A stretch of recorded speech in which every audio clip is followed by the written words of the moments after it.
Hello, good afternoon, dear students. I welcome you all on my channel. So before discussing the topic that is spectroscopy topic, हम पहले देखेंगे इसमें क्या क्या हमें पढ़ना है। जानना आना है हमें स्पेक्ट्रोस्कोपी पे कि इलेक्ट्रोमैग्नेटिक रेडिएशन क्या होता है या स्पेक्ट्रम क्या होता है।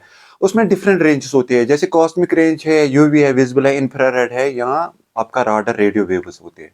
ठीक है, इसके बाद हमें कुछ टर्म्स पढ़ने हैं, जैसे वेवलेंथ क्या होता है, फ्रीक्वेंसी क्या होता है, वेव नंबर क्या होता है और एनर्जी क्या होती है। उसके बाद हमें महत्वपूर्ण टॉपिक पढ़ना है, बोरन ऑपरेयर अप्रोक्सीमेशन क्या होता है। ठीक है, उसके बाद हम आ जाएंगे रोटेशनल लेवल पे, या रोटेशनल स्पेक्ट्रम क्या होता है। रोटेशनल स्पेक्ट्रम में हम देखेंगे कि जिन मॉलिक्यूल्स में डायपोल मोमेंट होता है वही होते हैं एक्टिव। उसके बाद हम ऑन द डिफरेंशिएशन करेंगे या हम क्लासिफिकेशन करेंगे मॉलिक्यूल्स को। उसमें हमारा आ जाएगा linear molecule, symmetric top molecule, spherical top molecule, then asymmetric top molecule. फिर आ जाएंगे हम रिजिड रोटर पे, उसमें हम मास देखेंगे, जैसे उसमें रिड्यूस्ड मास भी है और एनर्जी भी हम निकालेंगे इक्वेशन के थ्रू। फिर उसके बाद हम देखेंगे कंसंट्रेशन ऑफ या इंटेंसिटीज ऑफ एनर्जी लेवल्स। उसके बाद सिलेक्शन रूल हम पढ़ेंगे। सिलेक्शन रूल हम पढ़ेंगे उन मॉलिक्यूल्स में जिनमें सेम मॉलिक्यूल्स या डिफरेंट मॉलिक्यूल्स हो। सो ये हाफ हमारा स्पेक्ट्रोस्कोपी जो यूनिट है कंप्लीट हो जाएगा। So let us start with spectroscopy. ठीक है,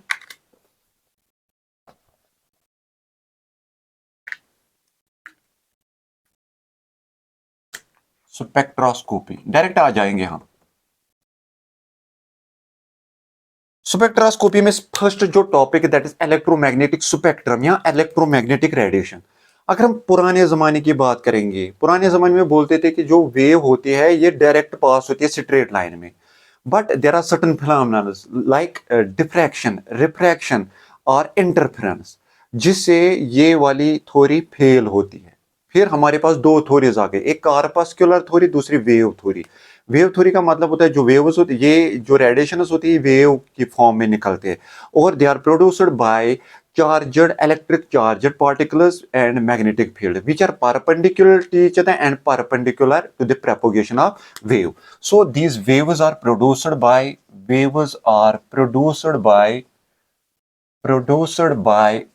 electric charge and magnetic field which are perpendicular to each other, which are perpendicular to each other and to the propagation of wave, each other and to the propagation of wave। ये electromagnetic radiation आ गई हमारी। सो इसमें बहुत सारे forms होते हैं, जैसे UV, visible, infrared, cosmic, gamma, etcetera etcetera. ठीक है, अब इनकी प्रॉपर्टीज क्या है। ठीक है, हम प्रॉपर्टीज पहले देखेंगे। फर्स्ट प्रॉपर्टी ये है, it is produced by electric charge and magnetic field which are perpendicular to each other and perpendicular to the propagation of wave, that is electromagnetic spectrum या रेडिएशन। इलेक्ट्रोमैग्नेटिक स्पेक्ट्रम या radiation, spectrum और radiation. दूसरा, they are defined by either frequency और wavelength या wave number से भी, frequency, wavelength और wave number, इससे हम ये डिफाइन करेंगे इलेक्ट्रोमैग्नेटिक रेडिएशन। तीसरा महत्वपूर्ण टॉपिक यह है, the energy of an electromagnetic radiation is directly proportional to its frequency. Frequency पे ये इन्हिसार करता है या डिपेंडेंस है या निर्भर भी बोल सकते हैं हम। ठीक है, तो इस पे होता है। उसके बाद हम और एक ये जो इलेक्ट्रोमैग्नेटिक रेडिएशन होते हैं, they don't need any medium for their propagation. So it means that all the electromagnetic radiations have same speed. फिर उसके बाद लास्ट वाला पॉइंट इसमें है कि अगर हम इलेक्ट्रोमैग्नेटिक रेडिएशन, स्पेशली हम जो विजिबल लाइट होती है उसको जब हम पास प्रिज्म के थ्रू करते हैं, ऐसे हमारे पास इलेक्ट्रोमैग्नेटिक रेडिएशन है किसी भी फॉर्म की, हम विजिबल लेंगे, जब हम इसको मिरर के थ्रू पास करेंगे या प्रिज्म के थ्रू पास करेंगे, डिस्पर्शन होता है। ठीक है, डिस्पर्शन, डिस्पर्शन। ओके, जैसे फिर आ जाएगा हमारा विबगार, GYOR, डिस्पर्शन होता है, dispersion of light occurs. So it means that अगर विजिबल में ये होता है तो इलेक्ट्रोमैग्नेटिक रेडिएशन में जितने भी वेव्स होते हैं उनमें हो जाएगा, कॉस्मिक है, विजिबल है, इंफ्रारेड है, गामा है, रेड या एनी अदर फॉर्म होगी। तो हर किसी में ये पॉसिबिलिटी है कि जब हम इसको मिरर के थ्रू पास करते हैं या प्रिज्म के थ्रू पास करते हैं, there is a phenomenon that is known as dispersion occurs. ठीक है। सो जो इलेक्ट्रोमैग्नेटिक स्पेक्ट्रम हमारा होता है, it has usually three broad regions, यहां हम बोलेंगे two broad regions. Electromagnetic radiation, electromagnetic radiation, radiation it has usually two broad regions. हम देखेंगे high frequency region, high frequency region, high frequency region में हमारा आता है जैसे कॉस्मिक रेज, फिर उसके बाद हमारा आता है एक्स रे, फिर उसके बाद हमारा आता है यूवी रीजन, फिर विजिबल रीजन, फिर आया रीजन, फिर रेडियो और राडार वेव्स, रेडियो और राडार वेव्स। थोड़ा बहुत इनका याद रखना है आपको। ये जो है हाई फ्रीक्वेंसी रीजन, इसका रेंज यूजुअली, अगर फ्रीक्वेंसी की बात करें, न्यू की बात हम करेंगे, न्यू की हम बात जब करते हैं तो that very region is around 10⁻19 hertz. इतनी फ्रीक्वेंसी होती है, बहुत ज्यादा फ्रीक्वेंसी। अगर मिडल में हम देखेंगे 10⁻15 हर्ट्ज, अगर हम इसका देखेंगे रेडियो का 10⁻10 हर्ट्ज, खत्म। अगर हम वेवलेंथ की बात करेंगे, वेवलेंथ में ये बहुत कम होगा क्योंकि फ्रीक्वेंसी ज्यादा है। अगर फ्रीक्वेंसी ज्यादा है, वेवलेंथ कम होगी। ये जैसे आपने पढ़ा होगा E is equal to H nu, ठीक है ना। Wavelength nu is equal to velocity by wavelength. देखो टोटल है, डिवाइड में है, अगर एक ज्यादा है दूसरा कम है, अगर दूसरा ज्यादा है तीसरा कम है, ठीक है। 0.1 नैनोमीटर। अगर हम इसकी बात करेंगे 50 माइक्रोमीटर। अगर हम इसकी बीच में बात करेंगे 200 से 800 नैनोमीटर, ठीक है। सो ये रेंज थोड़ा बहुत याद रखना है। कभी कभार आपको रेंज भी आता है कि कितना क्या है, ज्यादा मुश्किल नहीं है, बिल्कुल इजी, ठीक है। सो ये हमारा इलेक्ट्रोमैग्नेटिक रेडिएशन या इलेक्ट्रोमैग्नेटिक स्पेक्ट्रम था। अब इसमें कुछ टर्म्स है, अगर हम छोटे से टर्म्स की बात करेंगे, वेवलेंथ क्या होता है, ठीक है। Wavelength it is the distance between two consecutive crests और two consecutive troughs. So wavelength की हम पहले बात करेंगे। Wavelength it is denoted by lambda and it is measured in centimetre inverse, ठीक है। सेंटीमीटर इनवर्स में हम इसको डिफाइन, या mu micro, sorry milli micron, milli micron, milli micron में भी हम इसको डिफाइन कर सकते हैं। 1 angstrom is equal to 10⁻⁻8 centimetre. 1 milli micron is equal to 10⁻⁻7 centimetre. So it is the distance between two consecutive crests and two consecutive troughs. अगर एक crest है, दो कंसेक्यूटिव क्रेस्ट्स के बीच में जो डिस्टेंस होती है, दिस इज लैम्डा। और टू कंसेक्यूटिव ट्रफ्स के बीच में जो डिस्टेंस होती है, ये वाली, that is lambda. So it is the distance between two consecutive crests and two consecutive troughs. So wavelength हो गई हमारी। दूसरा अगर हम देखेंगे wave number, wave number is denoted by mu bar. Mu bar is inversely proportional to wavelength, ठीक है। दूसरा wave number, wave number it is denoted by mu bar and it is inversely proportional to wavelength. It means that it is inversely proportional to centimeter inverse, ठीक है। So it means the total number of waves which can pass through a distance of 1 centimetre. 1 centimetre में कितने waves pass हो जाएंगे, that is it is wave number. So आ सकता है कभी कि 1 सेंटीमीटर, 2 सेंटीमीटर या 3 सेंटीमीटर में कितने वेव्स पास हो जाएंगे, आपको 1 सेंटीमीटर की बात करनी है। तीसरा है frequency. Frequency is denoted by mu and it is measured in cycles per second, cycles per second or hertz, or hertz, where 1 cycle per second is equal to 1 hertz, ठीक है। So it means that in case of frequency it is total number of waves which can pass through a point in 1 second। एक second में एक point के through कितने waves pass हो जाएंगे, that is it is frequency। फिर last है energy. Energy of an electromagnetic radiation can be given as H is equal to H nu, E is equal to H nu, or H frequency is equal to velocity by wavelength, where H is equal to Planck's constant, Planck constant 6.627 into 10 raised power minus 27 arc centimeter, ठीक है। C is equal to velocity, velocity of any light या any form of energy that is around 2 into 9 into 10 raised power 10 centimetre, ठीक है, 2 lakh. Lambda is equal to wavelength. So ये terms कुछ थी। इसके बाद महत्वपूर्ण एक टॉपिक है that is boron opener approximation, क्या होता है, ठीक है।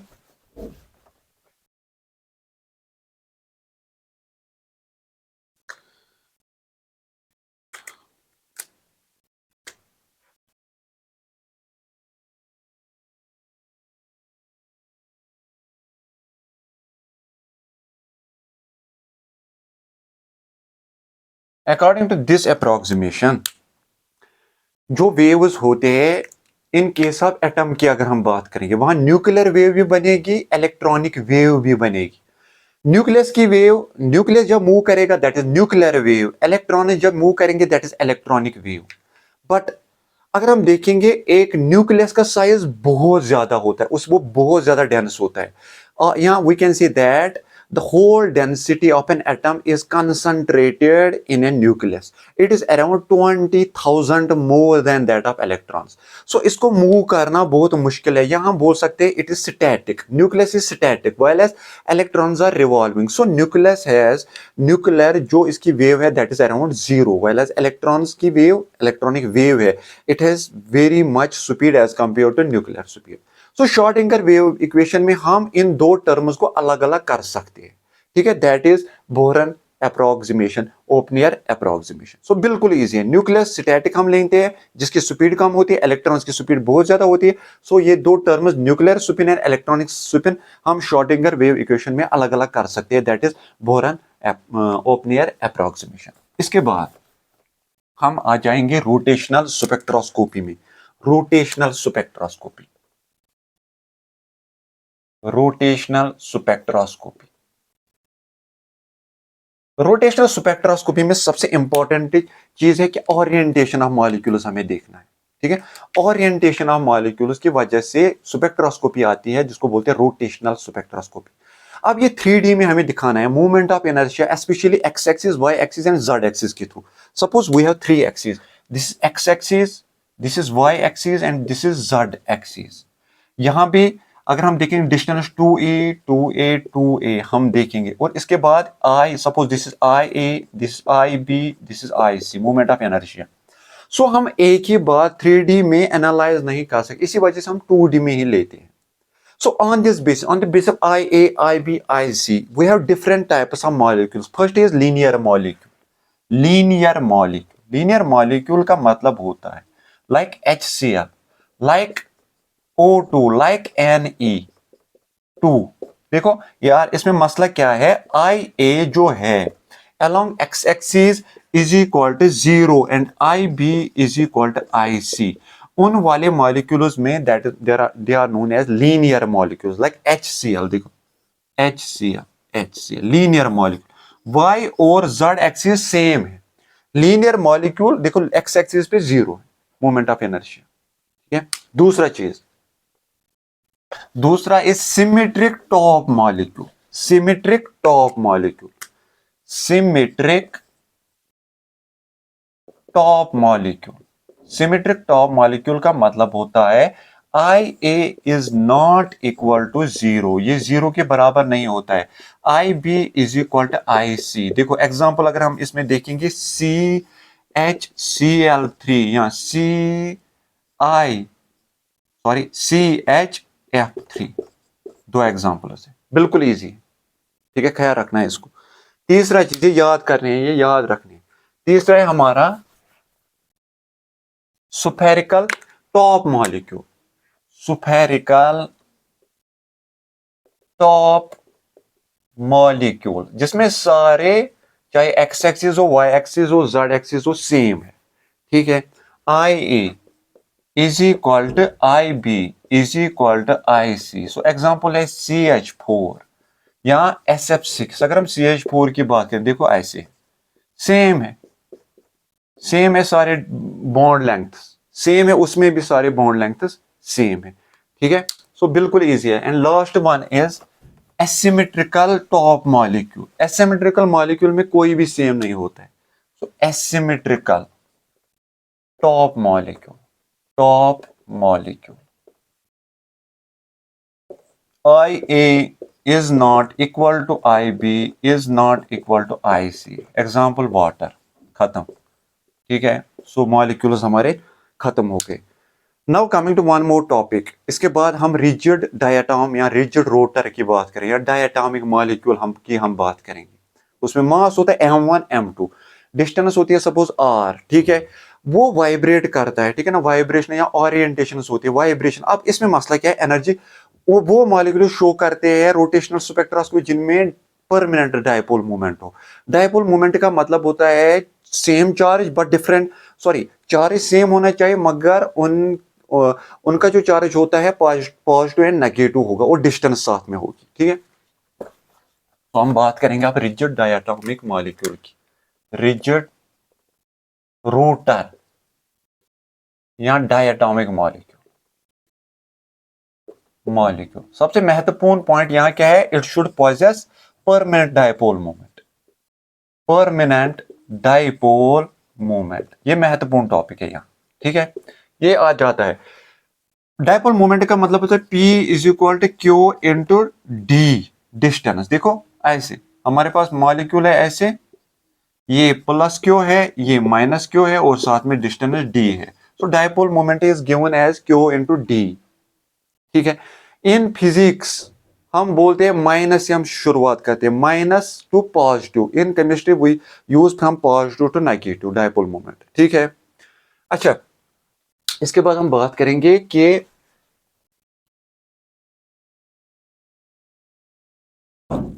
जो मूवमेंट ऑफ इनर्शिया है वो कैसे हम निकालेंगे। Movement of inertia, suppose we have molecule like this which have mass m1 m2, ठीक है, these are separated by r distance and they are rotating, sorry इनमें एनर्जी मिलती है। So here we have r1 and this is r2, then r is equal to r1 plus r2।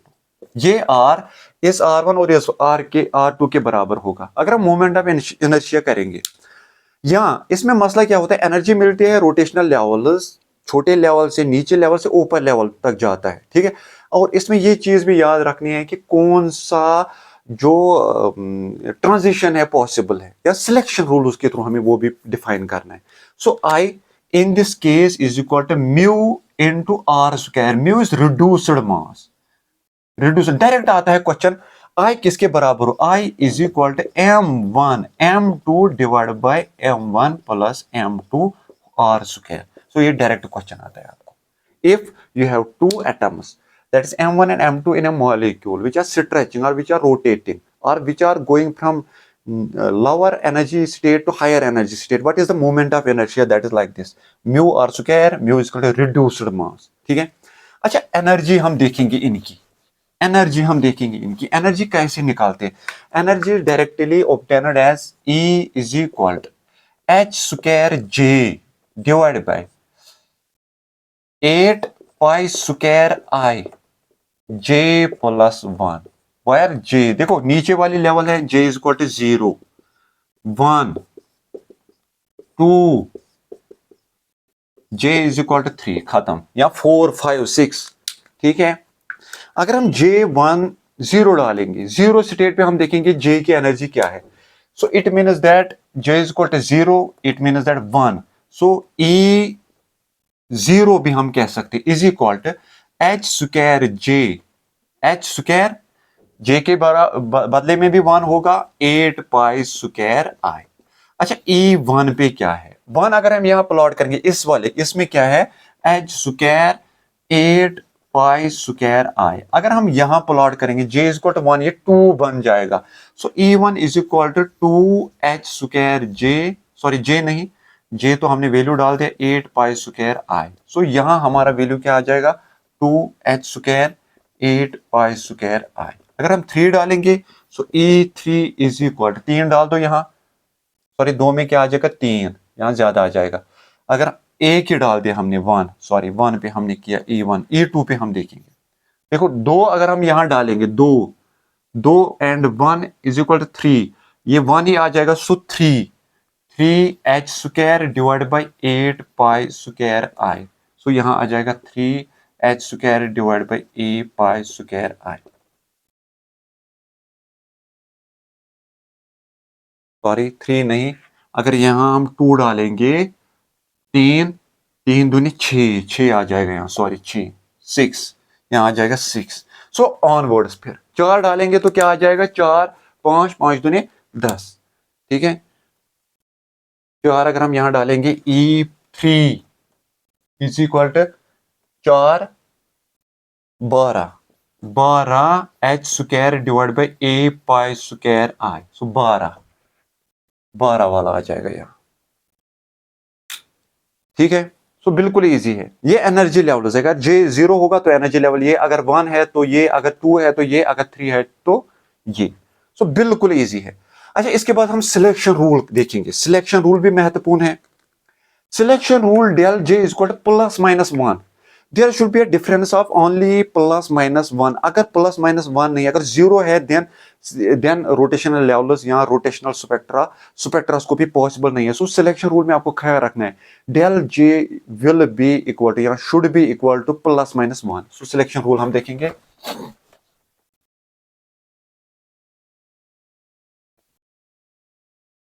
Selection rule, selection rule.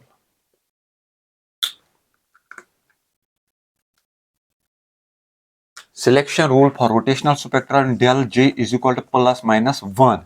0 नहीं होना चाहिए, ठीक है। अगर 0 है then rotational level is not possible. अच्छा, हम देखेंगे पहले J is equal to 0, 0 state से J इज इक्वल टू 1 कितना है, वही वाली हम इक्वेशन वहां से डालेंगे, ठीक है। क्या बन जाएगा वहां, अगर 1 हम वहां डालेंगे J, ये इस वाली इक्वेशन में E इज इक्वल टू फिर से h square J 8 pi square I J plus 1, अगर 1 यहां डालेंगे तो 2, सो 2 बन जाएगा वाकई h square divide by 8 pi square I। So 2 आप लिख सकते हो यहां, 2 J is equal, energy is equal to 2 आ जाएगा। अच्छा, अगर हम डालेंगे J is equal to 1 to J is equal to 2, there should be a difference of 1 होनी चाहिए, डिफरेंस 2 नहीं होनी चाहिए, 3 नहीं, there should be a difference of 1, not 0, not 2 और एनी अदर। सो यहां क्या बन जाएगा, अगर 2 यहां प्लॉट करेंगे, 3 3 दूने 6, 6 को 2 डिवाइड करो तो 4 बन जाएगा, सिमिलरली 6 बन जाएगा, सिमिलरली 8 बन जाएगा। So there is difference of only 2। अगर हम J2 डालेंगे 2 to 3, देयर शुड बी वैसे ही डिफरेंस आनी चाहिए। So in case of selection rule del J should be plus minus 1। This is important thing, ये आता है डायरेक्ट क्वेश्चन, आपको फिर ये लेवल्स निकालने हैं वहां, ठीक है, ये आता है।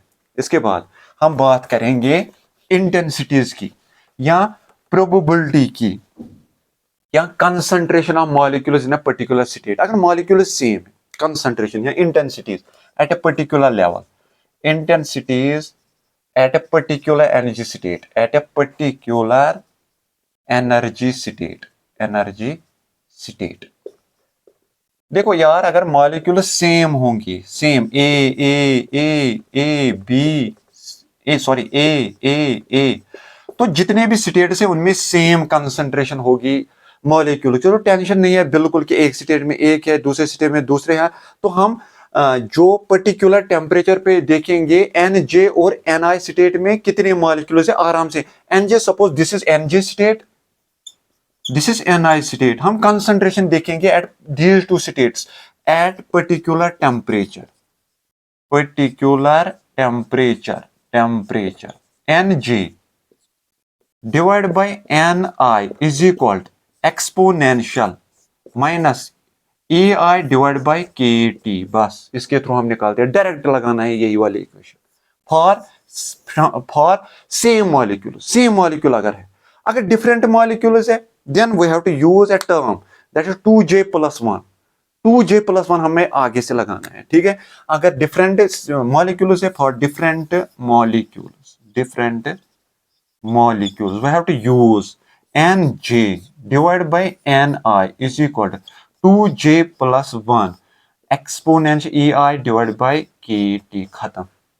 So for same molecules we have to use this very numerical thing, and for different molecules we have to use this very formula, okay। So rotational spectroscopy या रोटेशनल स्पेक्ट्रा भी हमारा खत्म हो गया।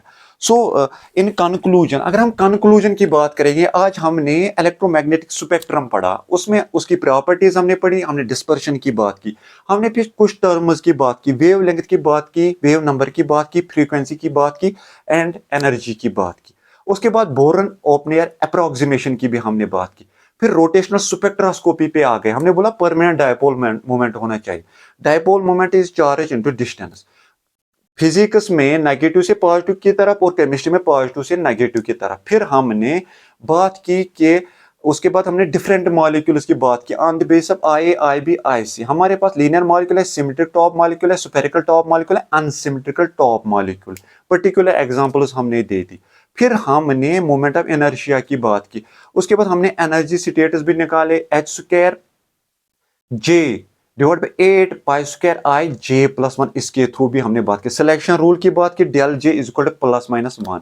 फिर उसके बाद हमने पर्टिकुलर स्टेट में देखे कि हम कंसंट्रेशन देख रहे हैं एनजे और एनआई स्टेट में, वो हमने direct E J divide by K T के थ्रू या two J plus 1 E I divide by K T के थ्रू।